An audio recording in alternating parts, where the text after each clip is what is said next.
One of my favorite statistics when analyzing a company, very scientific, very thorough, lots of numbers, give a shit factor. How much does your CEO actually give a shit about your company, your products succeeding and changing the world?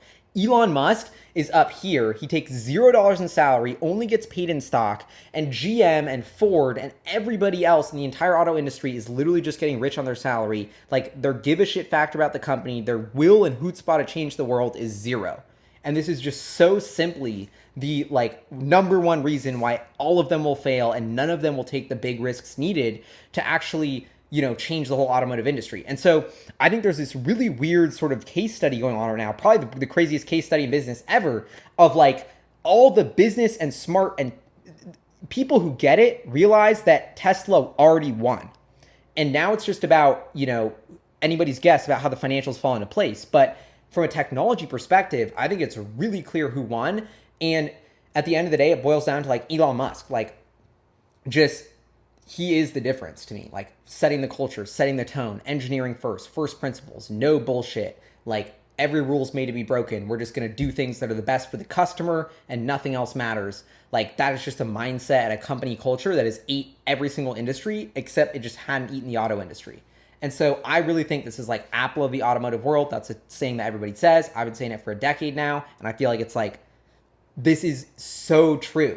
Apple doesn't dominate and then reach the size of IBM. Apple dominates and then becomes 5 times as big as IBM ever was. So when you start to think about, Tesla dominating, becoming 5 times as big as the last tech company that dominated the world and changed everything, these new market cap entry, I guess that's like the crazy moonshot where we can like wrap this up and end it is like, I think this is too good to be true from a numbers basis of like how the financials will unfold, how nobody thought this would have ever been possible for a car company, and it will be too good to be true, and it will break all those rules. And the other set of fundamental rules that it will break on the back of that is the valuations, the stock price, the multi-trillions of dollars of market value that have never been created before by an automaker that now are. Tesla's, just like they break records in everything they do, I think when they go all the way as a company, they're going to be breaking records too. And like low key, we're not looking at 2 trill, we're looking at 10 trill in 2035. And, and that just is what it is. Yeah, it's just a new era. I feel like I'm already trying to get some lessons learned from this Tesla investment of like, how do we spot the next Elon Musk? What signs were there that this was going to work? Because I think that is the craziest part about Tesla. And I feel like almost like the saddest part to me about all of this is that I feel like, we got this special moment with Apple and Steve Jobs in the early 2000s and the iPhone and just watching this incredible case study change the world. And I feel like that's exactly what's going to happen with Tesla. And it's like, honestly, a part of me is sad that like, now we're in this chapter of Tesla inevitably killing it, growing, changing the world. But like, who's the next Elon Musk? Like I don't know if that's a topic for another podcast, but like, that's something I'm always scheming at. It's like nobody is, I think the reality of the situation why so many people have a hard time figuring out what this is because we really it all boils down to Elon and just how special he is as an entrepreneur. And truly, very simply, but really this is the huge difference of actually being an A+ business person with an A+ engineer.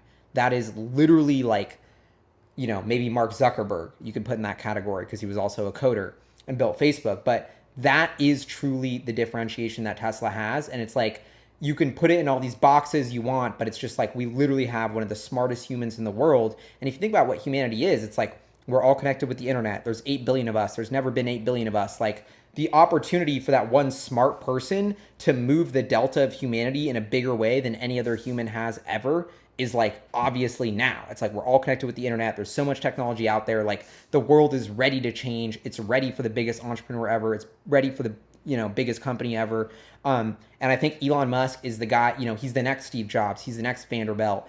And the ability to like get involved in his enterprises before they totally go all the way. Like this is just, it's almost like a blessing that we're even alive and get to witness this opportunity. And so that's really how I look at it. And I'm like, honestly sad in my career that like, I'm like, damn, like this might be the best guy I ever get to invest in my whole life. And I got 50 years left and I might never see another Elon. And he's still 48 with a decade left in his prime to fucking change the world. And that, I think, is the intrinsic premium of Tesla. Is it that they can recruit the best engineers in the world? Or is it that Elon Musk has got 10 more ideas up his sleeve about how to change 10 more industries? And that is hundreds of billions or trillions of dollars of market cap that is going to flow right into his companies. And the one where he has the most equity is Tesla and SpaceX. And those are the companies that are literally call options. Like I said on the Tesla Geek show, you know, a call option on the smartest inventor in the world.